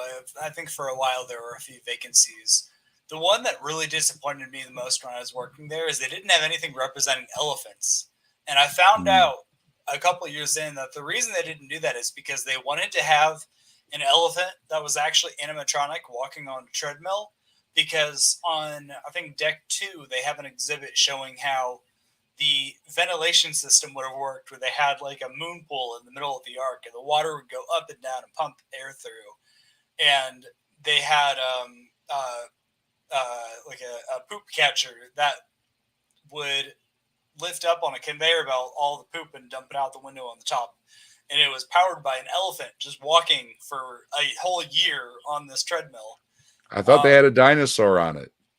They do have a lot of the one I dinosaurs. saw, they put a dinosaur on the treadmill. Oh, they might have updated the graphic then, but I thought I saw it like a triceratops or something was on it. But yeah, okay, it was an elephant. I'm not sure, but it would have cost like $1 million or something like that to build. So they canned that project, and I don't think they've ever put a new elephant in. Okay. Nobody would cough up for the elephant, huh? No elephant fans in Ken Ham's circle, I guess. I mean, I don't know what $1 million is out of $100 million budget, but I guess it was just $1 million too much. Yeah, Deconverter Man said they need rides. Well, he put in a carousel. He just put in a carousel, so I've not seen that. That is a ride. So they have an all-weather ice rink. That was the tackiest decision they ever made. It's like not real ice, but it's glice. Yeah, it's plastic. It was not themed after the ark, and it was such an eyesore. And they stuck it right in front of the main entrance. I couldn't believe it. And then when I was first there, I think they were talking about actually putting in some kind of a cart ride where you're like going through the plagues of Egypt or something, like real fun stuff of getting to relive the 10 plagues. As God kills millions of firstborn babies. Well, yeah, it could be a log ride, and the water could be dyed red, and everybody could come out all splashed with blood, and it would be ultra realistic, right? I don't know if they still plan on doing that. That was like really early on in the planning that I heard about it. Yeah, I said, let's see what else I got. Unicorn roller coasters, dinosaur water slide. You get eaten at the front and come out its butt at the end. The Deluge Luge. That's a good name. Cool. By the way, did you know that the little pond they have in front of the ark is all man-made? Yeah, I remember when they built it and they put it in that. Yeah. That pond had a leak in it for like the first year the ark was open. And they would pour in water every day to keep it full. And then eventually it was like too expensive and they were trying to do repairs on it. So they just let it drain. And it was the ugliest thing I've ever seen. Just this giant, muddy, grassy, grayish, brownish mess of the pit. And then when they were having people out to work on it, when they had I said, that's so sad. It's so sad when they don't take care of their ponds. Well, when they had people out to work on it, there were actually contractors out with dowsing rods trying to find the holes in the rock where all the water was leaking out. It was was I great. think that's the best story you've said all night. They were out there with their sticks looking for the leak. Well, it was like a real metal dowsing rod they were holding, and Oh well, I it's real metal. It's a real metal yeah. one. Oh, exactly. Did it Like have at an the time, antenna on I it too? was horrified because like, why are these people using dowsing rods? That's satanic or something. What's that? What message is that going to share to our people coming through and viewing it? But I don't know. They got it fixed and never had the problem again. Yeah, I was gonna. I always love to. Where's the?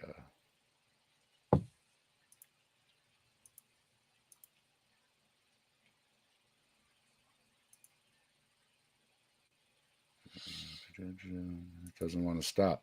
Oh, there we go. Thank you. It was just a little slow. Okay.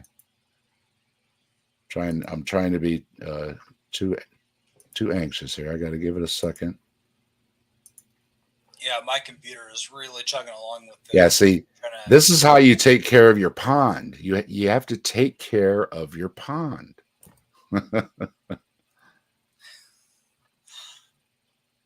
Honestly, it wouldn't surprise me if they put a Nessie in there at some point.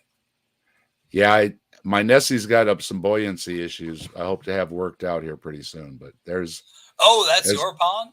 That's my pond. That's Bigfoot back there. Wow, that's beautiful. I got a mermaid, and I got a Nessie, and I got my Buddha and my gargoyle. Huh. And there's Bigfoot right back there, see? But you have to take care. You have to come out to my house. You have to take care of your pond. That just breaks my heart to hear that he didn't take care of his pond. Mm-hmm. Of course, I can believe it. That Ken Ham, that black heart, letting the pond leak all and make me sad. Let's see. Tower of Babel of Terror. Oh, that sounds like a haunted house ride or something. Frankly, I don't know what he's thinking with the Tower of Babel. Like, if you believe that caused God to rain down his judgment, what are you doing building it again? It's supposed to be in the plans for him to build. So he keeps promising everybody that he's going to build it, which it makes no sense to say you're going to build the very thing God didn't like so much that he knocked it down. Mm-hmm. Point being, he wants to make God mad again. It just doesn't make sense. God confuses the languages. I just hope he sticks Ken in his own little language group on his own, and nobody else can translate for him. He loves telling everybody that he's from Australia. In case you haven't noticed, I got an accent. I'm from Australia. That's one of his favorite lines. He starts almost every talk with it. Mm-hmm. Let's see. Yep. Sure know how to burn through money. Yep. 4 decks on the ark. That's blasphemous. SJ. Hey, SJ. Good to see you. Thanks for stopping by.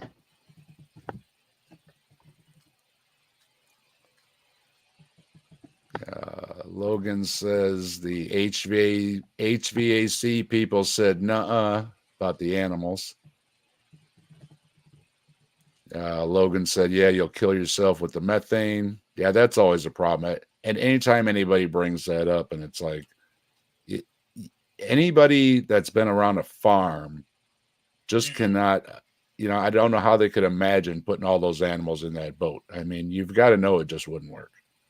Well, even the bathrooms they have for people are not on the ark. They're in the buildings off to the back that hold up the ark. So, and those are all properly ventilated and everything. And that's all. Yeah, that's all the superstructure and everything. It's all kind of hidden behind there, and the elevators and all that kind of stuff.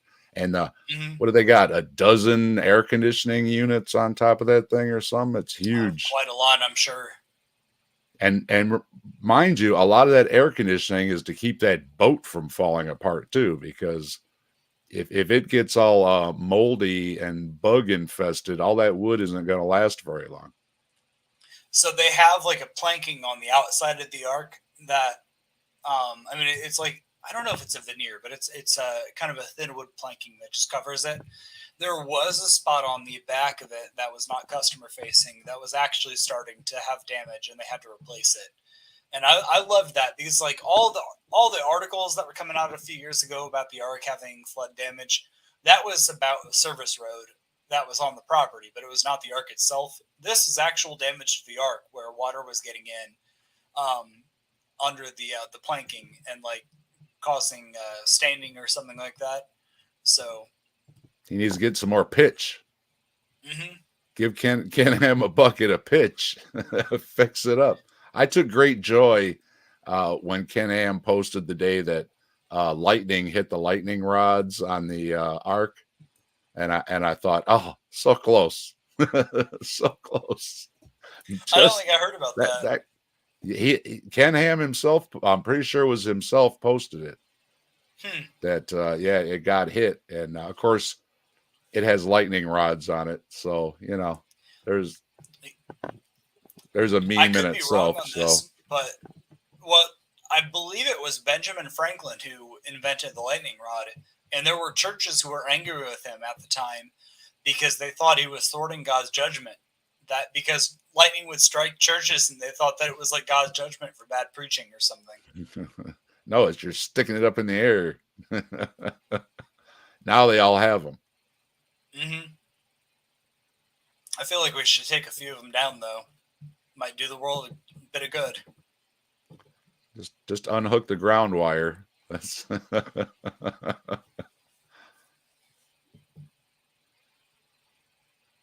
oh yeah. Then the debates. Were you around for the Bill Nye debate or No, the I Bill Nye was. visit or any of that? I was the first one in 2014. It was. I think I was still in college and hadn't graduated yet, so I didn't get to go to that.